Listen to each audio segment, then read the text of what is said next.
ಇನ್ನು ಗೃಹಲಕ್ಷ್ಮಿ ಹಣ ಅದೇನಪ್ಪ ಗೊತ್ತಾಗ್ತಾ ಇಲ್ಲ. ಸುಮಾರು ದಿವಸದಿಂದ ಡೆಡ್ಲೈನ್ ಕೊಡ್ತಾನೆ ಇದ್ದಾರೆ ಲಕ್ಷ್ಮೀ ಹೆಬ್ಬಾಳ್ಕರ್ ಅವರು. ಈಗ ಬರುತ್ತೆ, ನಾಳೆ ಬರುತ್ತೆ, ನಾಡಿದ್ದು ಬರುತ್ತೆ ಅಂತ ಬಂದೇ ಇಲ್ಲ. ಇದನ್ನು ಹೇಳಿಕೆ ಕೊಡೋಕ್ಕೆ ಶುರು ಮಾಡಿ 15 ದಿನ ಆಯಿತು. ವಿಧಾನಸೌಧದಲ್ಲಿ ಇವತ್ತು ಮಾತನಾಡಿದ್ದಾರೆ. ಏನು ಗೃಹಲಕ್ಷ್ಮಿ ಹಣ ವಿಳಂಬ ಆಗ್ತಾ ಇದೆಯಲ್ಲ ಅದ್ರ ಬಗ್ಗೆ. ಗೃಹಲಕ್ಷ್ಮಿ ಹಣ ಸ್ವಲ್ಪ ವಿಳಂಬವಾಗಿತ್ತು, ಈಗ ಎಲ್ಲ ಸರಿಯಾಗಿದೆ. ಈಗ 2 ತಿಂಗಳ ಕಂತು ಬಿಡುಗಡೆಯಾಗುತ್ತೆ ಅಂತ ಒಂದು ವಾರದ ಹಿಂದೇನೋ ಹೇಳಿದರು, 15 ದಿವಸದಿಂದೇನೋ ಹೇಳಿದರು. ಪದೇ ಪದೇ ಇದನ್ನೇ ಹೇಳ್ತಾ ಇದ್ದಾರೆ ಲಕ್ಷ್ಮೀ ಹೆಬ್ಬಾಳ್ಕರ್ ಅವರು. ನಾವು ಯಾವುದೇ ಫಿಲ್ಟ್ರ್ ಮಾಡ್ತಿಲ್ಲ, ಎಲ್ರಿಗೂ ಹಣ ಸಿಗುತ್ತೆ ಅಂತ ಹೇಳ್ತಾರೆ. ಫಸ್ಟ್ ಕೊಡಿ, ಸುಮ್ಮನೆ ತೋರಿಸೋದು ಇಡೋದು, ತೋರಿಸೋದು ಇಡೋದು ಅಂತಾರಲ್ಲ, ಹಂಗೆ ತೋರಿಸಿ ಯಾಕೆ ಜನರಿಗೆ ಆಸೆ ಮೋಸ ಮಾಡ್ತೀರಾ? ಗ್ಯಾರಂಟಿ ಬಗ್ಗೆ ಯಾವುದೇ ಗೊಂದಲ ಬೇಡ ಅಂತ ಹೇಳಿದ್ದಾರೆ.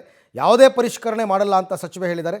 ವಾಟ್ ಎವರ್ ದುಡ್ಡು ಗೃಹಲಕ್ಷ್ಮಿಯರ ಅಕೌಂಟ್ಗೆ ಬಂದ ಮೇಲೇ ಗ್ಯಾರಂಟಿ, ಅದು ಅಲ್ಲಿ ತನಕ ಅದು ಗ್ಯಾರಂಟಿನೇ ಇಲ್ಲ. 4 ತಿಂಗಳಿಂದ ಹಣ ಸಂದಾಯ ಆಗಿಲ್ಲ ಅಂತ ಹೇಳಿದ್ದು ಈಗ ಮತ್ತೆ ನಾನು ಶುರು ಮಾಡಿದ್ದೀನಿ.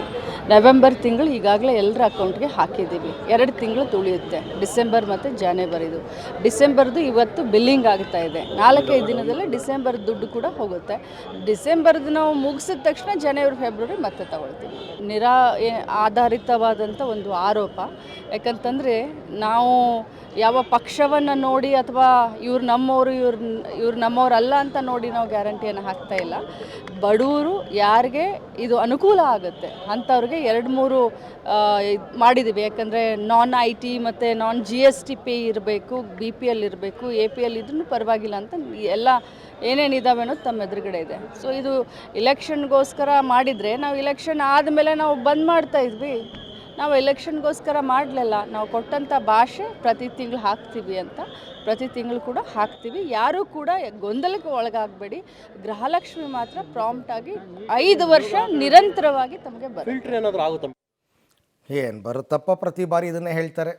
ಈಗಾಗಲೇ 4 ತಿಂಗಳು ಉಳಿಸ್ಕೊಂಡಂಗೆ ಆಯಿತು ಅಲ್ಲಿಗೆ. 4 ತಿಂಗಳು, ಯಾಕೆಂದರೆ ಜನವರಿ ಮುಗೀತು, ಫೆಬ್ರವರಿನೂ ಮುಗೀತು.